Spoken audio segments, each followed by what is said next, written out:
Rolling and action. Assalamualaikum warahmatullahi wabarakatuh. Selamat pagi anak-anak semua. Ya, pada pelajaran kita pada hari ini tentang pendidikan agama Islam yang diberi materi Nabi dan Rasul serta sifat Nabi dan Rasul. Sebelumnya, sebelum kita masuk ke materi, anak-anak apakah ingat dengan materi kita minggu lalu? Ya, baik.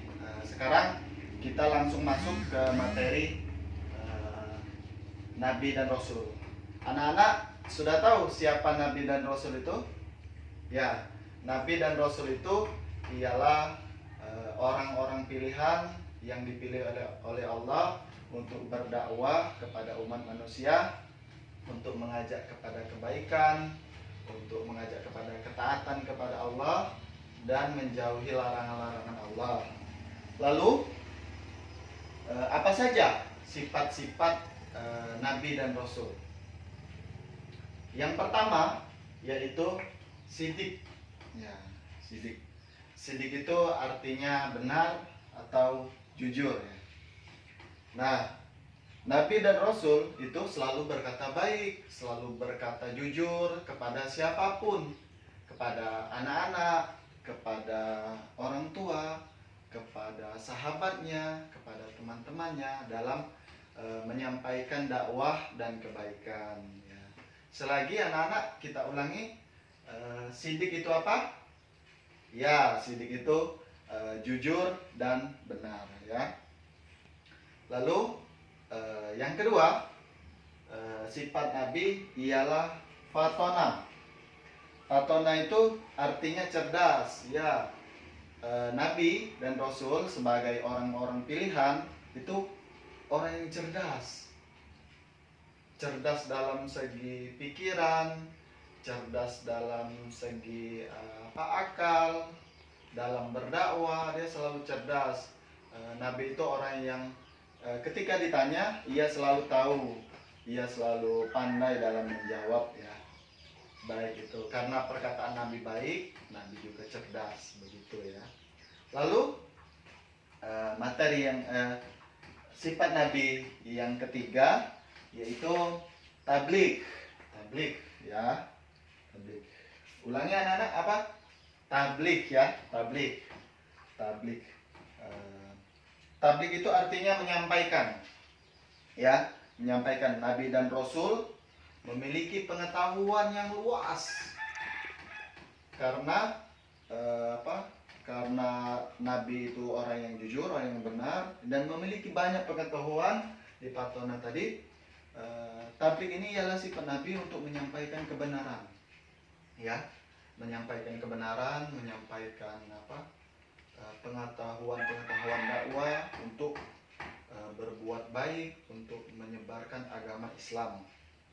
Ya, atas pengetahuannya tersebut, Nabi dan Rasul wajib menyampaikannya kepada umatnya. Tujuannya ya supaya seluruh manusia membedakan mana baik dan mana yang buruk. Itu penting ya anak-anak. Anak-anak juga wajib untuk membedakan mana yang baik, mana yang buruk. Contohnya seperti apa mana yang baik? Kita ambil contoh membuang sampah pada tempatnya ya. Anak yang baik itu ketika membuang sampah itu mencari tong sampah. Dia mengambil ketika dia setelah makan, dia bekas bungkusnya dibuangnya ke tempat sampah. Itu contoh anak yang baik. Sedangkan contoh anak yang belum baik, ya, ketika dia makan bungkusnya dia buang sembarangan, dan itu contoh yang buruk ya. Nah, di sini anak-anak wajib untuk membedakan mana yang baik dan mana yang buruk. Nah, dulu 1500 tahun yang lalu Nabi sudah mengajarkan mana yang baik dan mana yang buruk. Anak-anak wajib membedakan mana yang baik dan mana yang buruk ya. Siap? Oh gini, Bapak berikan contoh satu lagi ya. Satu lagi contoh mana anak yang baik dan mana anak yang buruk. Contohnya seperti ketika di kelas, ya, ketika di kelas seperti ini, anak yang baik itu selalu mendengarkan, terus menulis, mencatat apa-apa yang disampaikan oleh Pak Guru, oleh Ibu Guru, itu selalu didengarkan,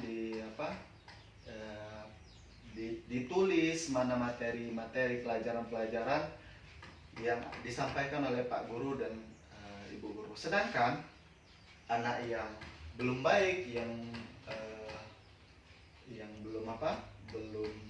belum bisa menerima pelajaran dengan baik, karena ketika Pak Guru menjelaskan, ia sibuk berbicara dengan temannya, berbicara dengan kawan sebelahnya, itu tidak fokus, dan juga dia tidak mencatat apa yang Pak Guru ataupun nanti Ibu Guru sampaikan.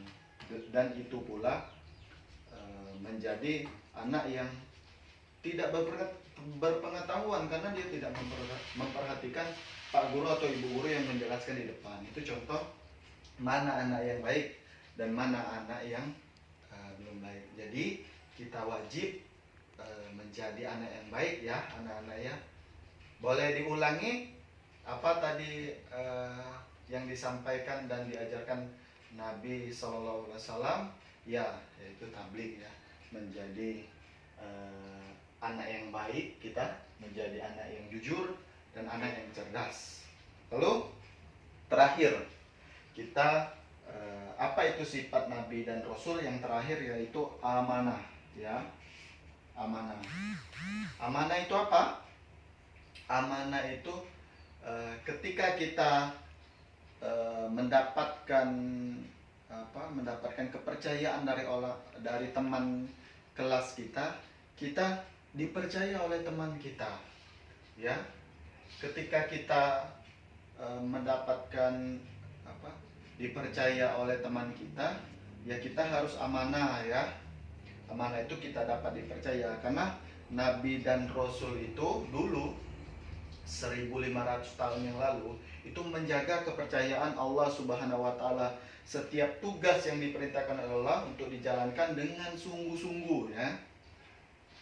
Mereka paling takut membuat Allah marah dan menjadi benci. Mereka tidak berani melanggar kepercayaan yang diberikan Allah. Oleh sebab itu mustahil jika Nabi dan Rasul memiliki sifat khianat. Jadi seperti ini.